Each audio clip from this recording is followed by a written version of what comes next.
to May. It's May now, and we're here with a very special guest, the CEO of GEAUX Experiential, Mr. Matt Black. Matt, how are you today? Brian, man, I'm doing well. How are you? Thanks for putting this together and getting me on. Yeah, my pleasure, Doing well over here.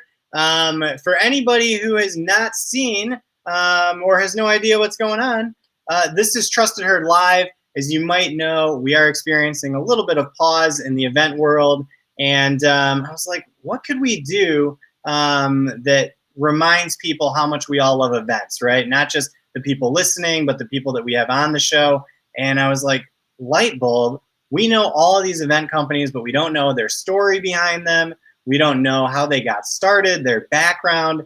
And listen, I mean, everybody likes a good story. And so really honored today to have Matt come on and share the story of GEAUX Experiential. So with that being said, I'd like to welcome everybody. This is episode number 23, Mr. Michael Jordan episode. So congratulations, Matt. Yeah, it's kind of setting the bar high. It is setting the bar high. Tomorrow, 24, I don't know. In the Bulls, that would be Tyrus Thomas, who was like a 4th overall draft pick who would just bust it out. Yeah, my mind goes right to NASCAR. I worked in NASCAR for like 19 years. So Jeff Gordon, another champion. So that's right. And as I was watching Mickey and the Roadsters today with my 18-month-old daughter, I was like, yeah, that voice sounds so familiar. And they had this featured race car driver who's a celebrity. And I looked it up. Jeff Gordon is in Mickey and the Roadsters. Very talented. The more you know, right? Good stuff. Well, let's jump right in. And Matt, the first question we always ask has nothing to do with events. Actually has to do with you. So when you're not doing any events or GEAUX Experiential, what are you up to in life? What are your hobbies? What do you like to do? Well, my hobbies and my daily life sort of conflict with each other. We have 4 small children. That was 4. Wow. Between the ages of 2 and actually the oldest will be 9 on, what's today? On Wednesday. So that keeps us pretty busy. In the event that I can escape for a moment, I love the outdoors. I love to fish. I think because we do events and we're around so many people so often, I like to kind of get away from it and go up to the mountains and, just be in some peace and quiet for a minute. I couldn't agree more. I mean, when you're at a large scale event, right, whether it's for a weekend and typically 3-day events, you're out there for 5 or 6 days. I come home and I'm just like, I need Brian time. I need to pause, need to get away. Yeah, it's real feeling. That's great. And then where are you coming from today? So we're based in Atlanta, and we are blessed during this COVID-19 quarantine, with good weather, which has been, probably not the same for everybody. No. So, at least aesthetically looking out the window, it's not as depressing. So we got 85 and sunny here today. Good for you, because just a few days ago, I mean, I'm wearing my parka outside in Chicago still, but it is finally becoming summer weather up here, which is very nice. I'm sure you've been experiencing it, like you said, for a while. Yeah. Cool. Well, Matt, let's go into a little bit of your background, and we'll eventually get to GEAUX Experiential here. If we were to have just met today and we met, at a bar or coffee place, trade show, how would you describe what you do in GEAUX Experiential to me? So GEAUX Experiential, obviously experiential agency, and we're really rooted and grounded in the execution side of things. We thought to ourselves, if we made an agency out of event producers and the people that are in the trenches and know how it all works, flip the script a little bit, get them a seat at the table, put on some nice clothes, have the meetings, but just really be educated from the get-go on what it takes to produce events. So those questions can be answered in real time, and more importantly, have solutions like right off the bat. Yeah. So we're grounded in that, and we're also grounded in just open, honest communication. We all know that, in live events, something will go wrong.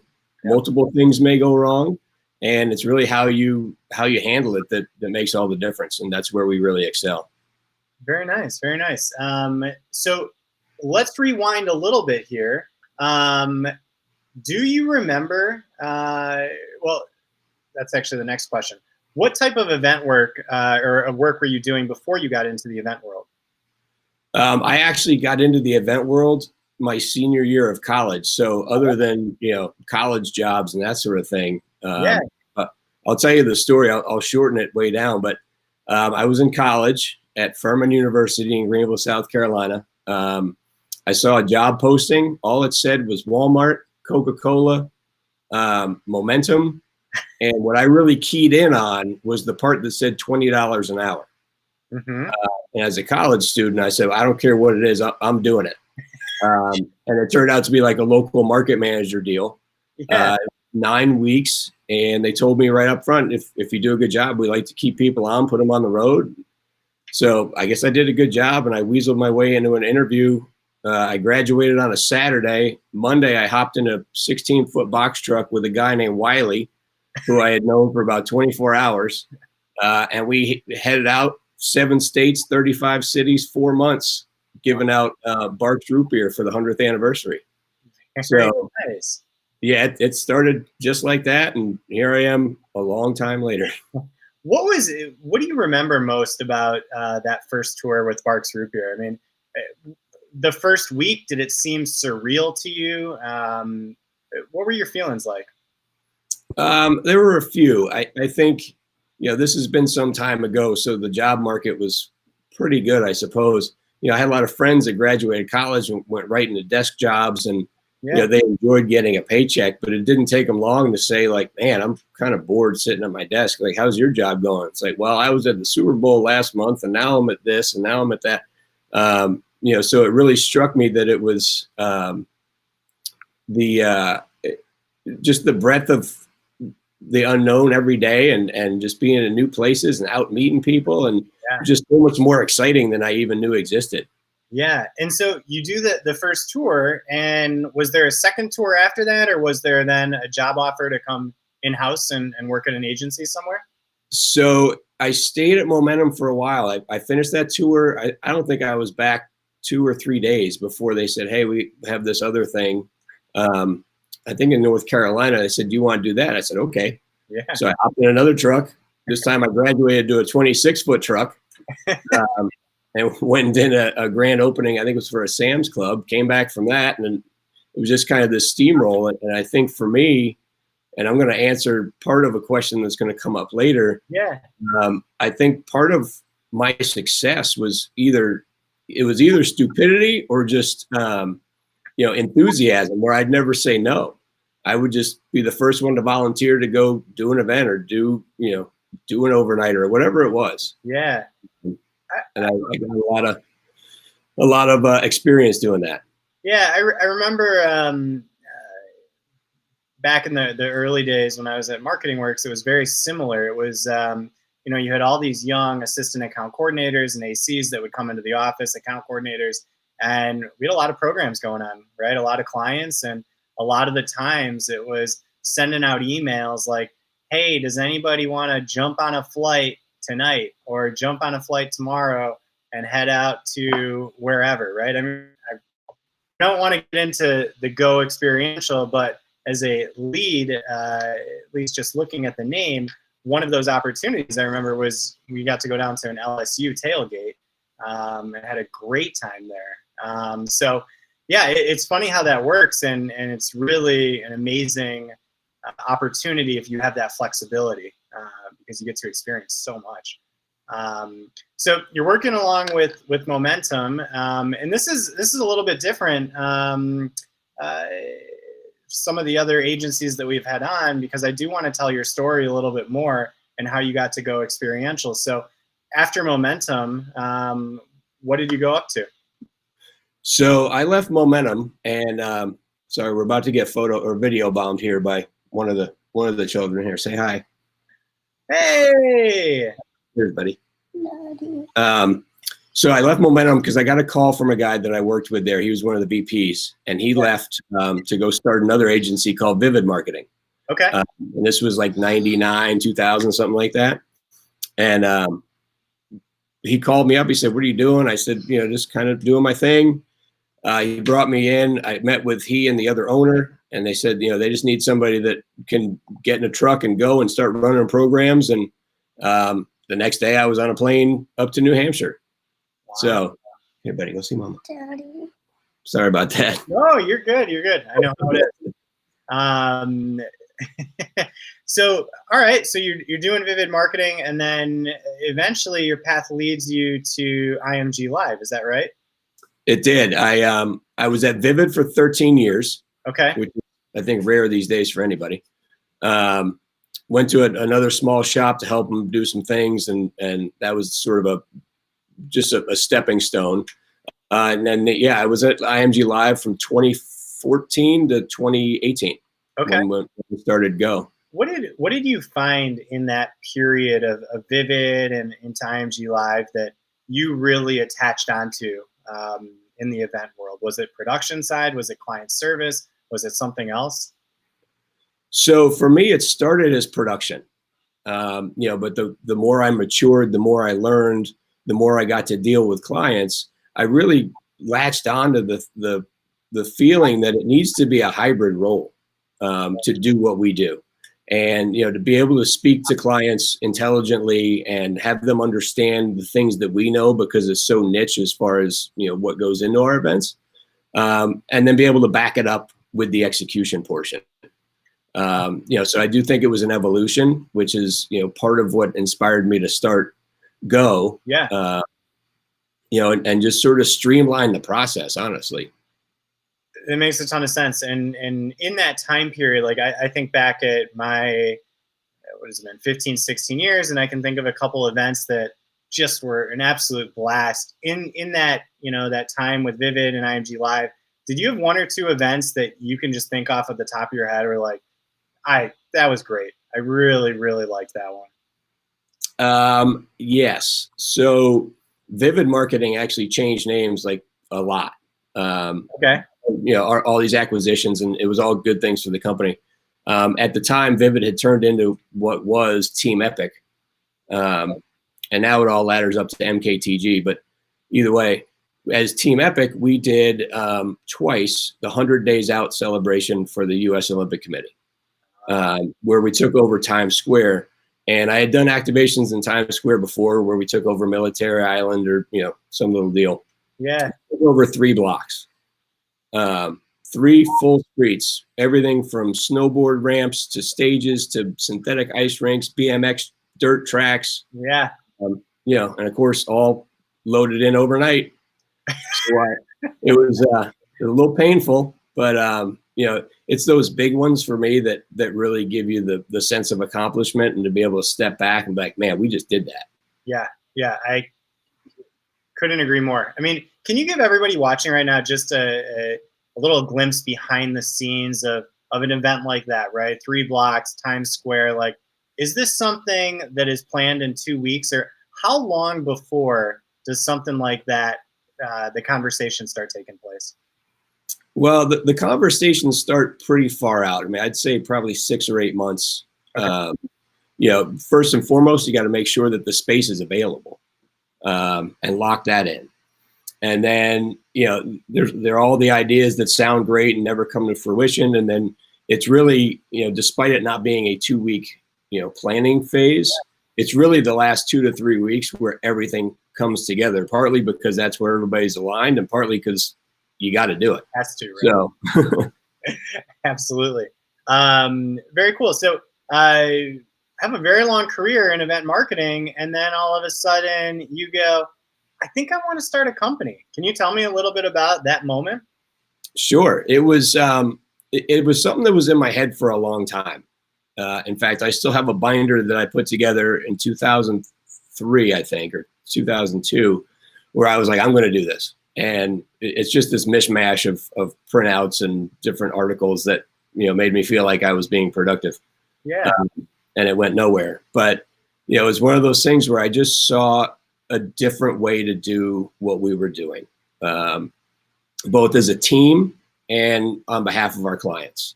I saw a lot of, I wouldn't say redundancy, but I felt like I could do things more efficiently, streamline the process, make sure that everyone involved from our team was a key stakeholder in every facet, from concept to development to execution, and then post-event, of course. Yeah. So the opportunity kind of presented itself. It's always a leap to start your own company, but I felt like for me it was the right time. Okay. So getting to that point, how did we land on the name? Where did the name come from? Well, so I married into the Louisiana culture. I have since become a huge LSU fan. Okay. So I wanted to kind of throw back to that, and what inspired me to go with that culture is, for those not familiar with Louisiana, it's a very family focused and community focused culture. They're all about getting together and bringing groups together, generally involving food and drink, which is a big part of our events that we do. Mm-hmm. And it's very welcoming. You said you had gone down to LSU. I mean, LSU fans, like any fans, will get a bad rap, and they're going to give you a hard time, but they're going to be feeding you and taking care of you at the same time. Fun story about that, Matt, is our client down there was with Alltel, I think, at the point, or maybe just had transitioned over to Verizon when they got acquired. And the moment we were done, she yanked me and my colleague off the event. So she goes, "Come with me. You got to come to our family's tailgate. We're about 3 minutes this way. Come on over." I mean, we came over there, and within 15 seconds, hands full, welcoming. It was just, being from Chicago, right? Our football experience is Northwestern. I don't know if you've ever been to a Northwestern football game or you've seen the highlights. Definitely not on ESPN. Probably Big Ten Network. Maybe you're lucky if you're getting 4,000 people in there. And so just to go down to an SEC school and see that environment, I can see where you're coming from. Yeah, and it was partly that, and then the more we started, brainstorming about it, there's a lot of the word "go" comes up a lot in what we all do, and it's kind of a fun play on words. I think one of the lines on our website is, there's more than one way to produce an event, just like there's more than one way to spell the word "go." So we keep finding new ways to bring it up. So on that front, before we get into the logo, I mean, I think you said you're in Atlanta, right? Yes. Is that UGA? Is that Bulldog territory? Does that ever come up? Not really. I mean, I won't bash the fans. I have all the respect for Georgia. I feel bad for them because a lot of years they start out, up here, and then something happens, and we've all been there. But I feel like they get their lion's share. They do. I have a very good friend who's a Georgia fan. Every year, I text him that one day that they lose their first game. Yeah. How about the logo itself? I mean, does the arrow mean anything or anything significant behind it? Yeah, so we wanted to keep things simple. Did a lot of call it branding audits on other agencies just to see what was out there. We didn't want to go over the top. For the most part, I've only had one person ask how you pronounce it. So that's good, I suppose. But we did put the arrow just for a little touch of design and also to show some motion and upward trajectory, that sort of thing. So that was the impetus there. Very nice. And when did you officially launch Go Marketing? So we were, as far as the government's concerned, in November of 18. Okay. And then, probably really started promoting things around February, March of 19. Of 19. Okay. How about first client? Do you remember? Oh, I do. Can you tell us a little bit about the program or the client? Sure. So the first client was Lyft, and it was a division within Lyft called Level 5. Okay. And Level 5 is the autonomous driving division. So they've built the self-driving car. And they were able to give us a special circumstance because they had an agency they'd been working with. So they gave us a shot on a, modest program to see what we could do. And they sponsor an event called the Grace Hopper Celebration. It's down in Orlando. It's about 60 or 70,000 in attendance, all aspiring engineers and technology professionals. But it's also geared towards women. So it's a great event, and it's a huge networking deal for all the women that show up there. But as part of that sponsorship, like most do, they had an activation space. They gave us their list of here's what we're looking to accomplish. Yeah. We came back with 2 or 3 different concepts on what we could do to achieve, their goals, and also be respectful of their financial investment. Mm-hmm. So we did that first one, and I got high praises a couple times during the event when their team members, because they had a lot of folks from Lyft there to network, they were like, there's nothing for us to do. I said, exactly. That's why we're here. Like you point and we'll take care of it. Yeah.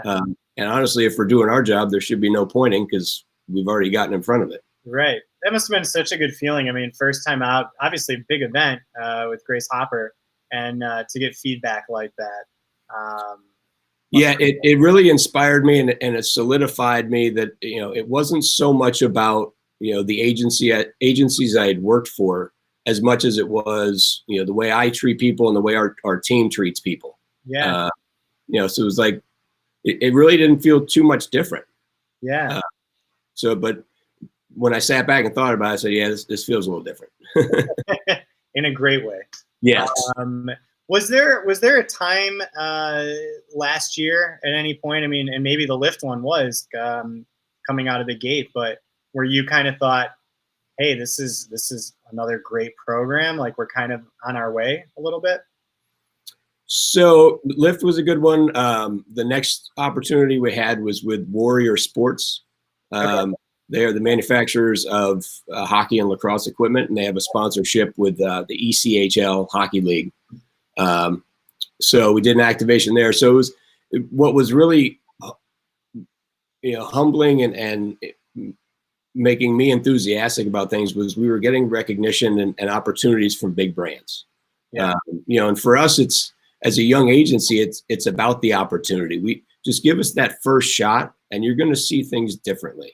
You're going to see a different level of service. You're going to get a different level of, transparency, which is a horrible buzzword, but for us, it's just open, honest communication. It's letting people know if there's an issue, letting them know in real time. Here's what we have going on. Yeah. I think it's such the flexibility that a small agency has, right? Having that ability to take something in and immediately turn on a dime, and for the better, right? Yeah, and as we've all seen, especially when you're on site or like the leading days up to the event, there's a lot of stuff that comes down in those last few days, and sometimes you have to be super nimble. I have done things in my career for other agencies that I don't think anybody found out about, but I would have gotten my hand slapped as far as, legal and that sort of thing. Yeah. But we just have that freedom to do what we need to do on behalf of the client and make sure we're producing the best experience. Yeah, absolutely. Well, speaking of team, can you tell me a little bit about what team means at GEAUX Experiential? Yeah. So for us, it's family. Going way back to the Vivid marketing days for me, that's kind of what I modeled it after. When I started there, I was one of the original 7. When I left, it was probably 125 plus. But that original core group of people, we all had the same vision. We all had each other's backs. Yeah. If we had to be, in the office or working for 24, 48, 72 hours straight, that's what we did, and we did it together. Yeah. So when we're bringing people onto our team, we look for that same thing. I've said this for years, and I think to be really good at experiential, this is no knock to anybody because I'm putting myself right there on that list. You got to be just a little bit off. You got to be kind of glutton for punishment from time to time because we all do a lot. a lot more than people really think that happens behind the scenes. So making sure people have that thick skin and that sort of roll with it attitude is paramount. Paramount ×2. Can't Yes. stress that enough. You have to roll with the punches. How about this? I mean, you've been a handful of places, and sounds like you've grown in each position, and now with GEAUX Experiential. Do you have any? Do you feel you have any intangibles, Matt, or any habits that have maybe put you where you're at today? I'd say there's a few. One of them is just the communication. It's not being afraid to have a hard conversation, because I've learned if you have that hard conversation up front versus after the fact, you can usually sort of diffuse the situation, or you can just gain the respect of your audience. Yeah. The other is, I think, my demeanor. It's not really a skill or anything like that, but it takes a lot to get me sort of off kilter or things like that. Which those Times Square events, there were a few times where that could have been something that would have happened, but you just got to kind of take a deep breath, take a step back, say, all right, here's the problem. Here are some ways we can fix it, and let's just get moving on it. Let's not freak out. Let's not start screaming and run around. Who do we know? Who's got the skills here? What do we need to do? Yeah, that's great. That's the right plan of attack always. How about this? Anything that Matt Black would have told Matt Black today would have told Matt Black, who is about to jump in a truck with Wiley, anything that guy would have told that younger Matt Black that maybe would have accelerated your path to where you're at right now? I'm pretty, in hindsight, I'm pretty pleased with how things went, but I would say, to do a better job of networking in my early years. Seeking out more opportunities to get in front of the clients, get to know them a little better, other than when they show up on site, be like, oh yeah, I've seen that guy all the time. Just kind of get to know them, because what I've seen, and I started to adapt to that later on, like I said, that hybrid role. Yeah. In this world, it's all about who you know and the relationships. And so many of my former clients, be it at whatever company, they're all on upward career paths as well. So while they may have been a market manager for Pepsi in 1999 or 2000, now they're the CMO at Jimmy John's. Yeah. So just having those relationships so that it's genuine and you really get to know somebody, I think is priceless. Yeah. No better time to start a relationship than the current time. I mean, seriously, you start building that track record, both of you. And it's true.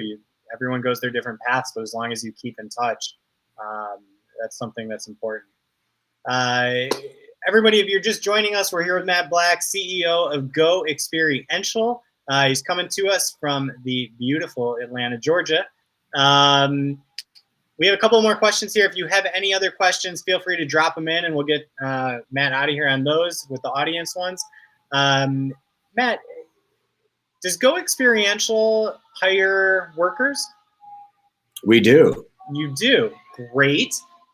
And what do you look for in workers that you bring on to your programs? So we just like people that are ready to work.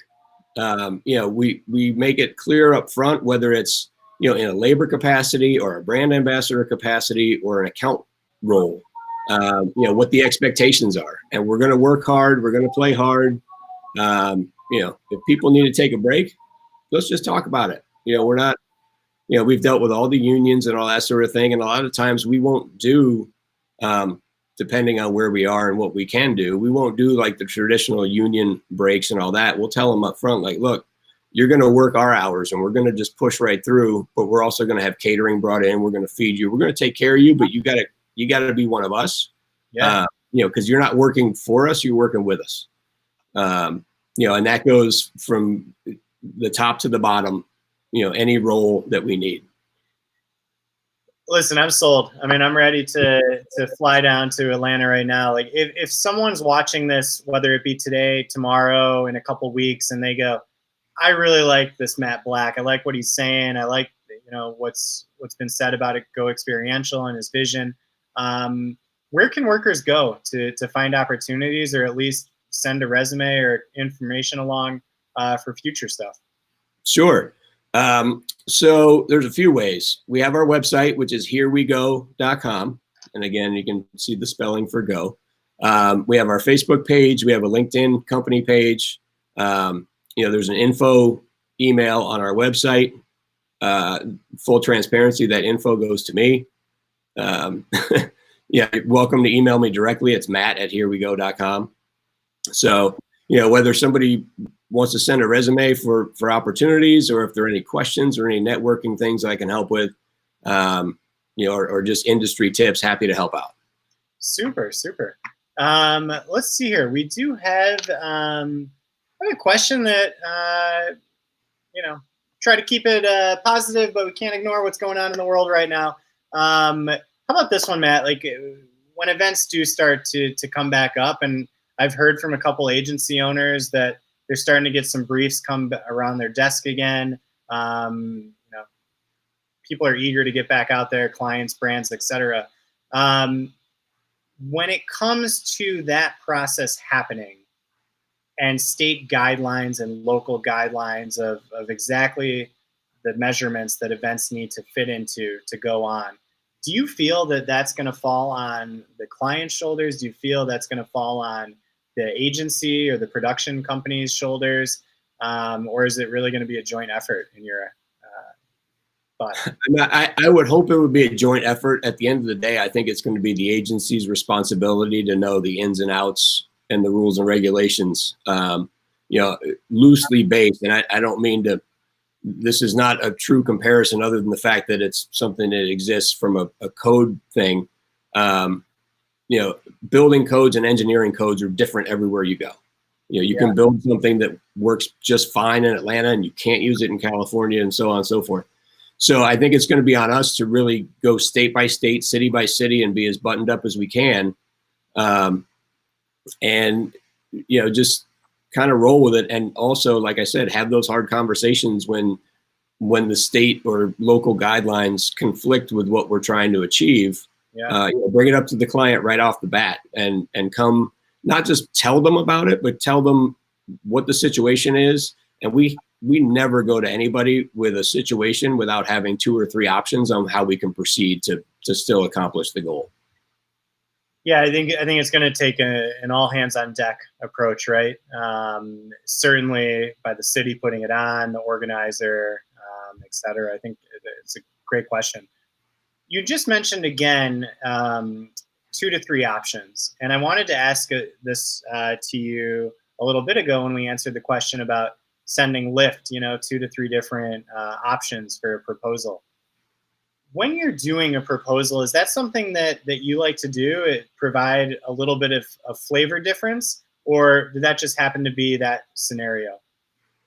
It's really case by case. Okay. What we will do, especially if a client's budget is on the modest side, we don't want to hold back our thinking, but we also want to be respectful of their financial investment. So, if a client comes to us and they say, all right, our budget is X, and we feel like we can obviously do what they need us to accomplish for that, but there are some added things that would bring value, we're going to throw it all at you. But the difference for us is we're going to present the pricing almost like a menu.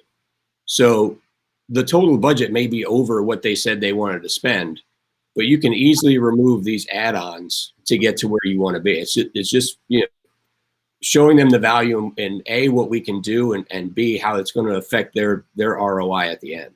I absolutely love that. That was the same mindset when me and a best friend, when we started social marketing and when we had that agency active, that was our mindset. We were like, there's got to be transparency behind it because we're small and we're nimble, but we have that big agency background, right? And so the one difference that we always prided ourselves on was showing that line item budget. And so when you do present that and you have these beautiful renders that go along with it in the story, all of a sudden it's not like, okay, this is impossible because this is out of our range. If they have that breakdown, right, they can all of a sudden go, all right, so we can't do, you know, row C, row F, and row G, but if we take those out, we still have a pretty awesome program. Yeah. And I yeah, it's you know, just providing the options. You know, do you want the bacon on it or not? You know. Yeah, yeah, and it immediately puts you guys in a great spot from a transparency perspective, because you're not hiding anything. You're not trying to slip a fast one. It's like, this is our open communication. Yo, absolutely. Yeah, and sets that Absolutely. that precedent. Matt Black, this has been a lot of fun. Is there anything that we didn't talk about that you'd like to talk about? Oh man, I don't think so. I mean, you know, for all those watching, Brian was kind enough to share the questions in advance, which, you know, I'm usually pretty good on the fly. I've filled the role of MC for many years back in the day. You know, so I'm able to deal with the off the cuff things, you know, the 2 or the 4-year-old boys walking in and, you know, looking his head in the camera. No, this has been a pleasure, man. I really, you know, I've done a couple of things like this, and I really like the format you've got. I think your followership is fantastic. Yeah, I'm just happy to be a part of it. Yeah, well, I really appreciate you coming on and taking the Michael Jordan episode. So episode 23, this has been Matt Black with GEAUX Experiential. This week, tomorrow, we got Christy with KPG event staffing. Wednesday, we have, got to roll up my calendar here. We got Wednesday, Steve Randazzo with ProMotion. They just celebrated their 25th anniversary, so that's going to be a great episode. Martin with Staffed Inc. on Thursday, and Brenda with B9 Models, and working on getting a full slate. Got 2 or 3 more spots open for next week, so we'll see if we can fill it. Like I said, when we started this thing, I was like, maybe we could get 5 companies to do this, and now I think we're past 30 booked. So I think we should contact Netflix and get a deal for you. Gosh, that'd be great. That really would be great. We'll do the sponsorship thing, the whole 9 yards.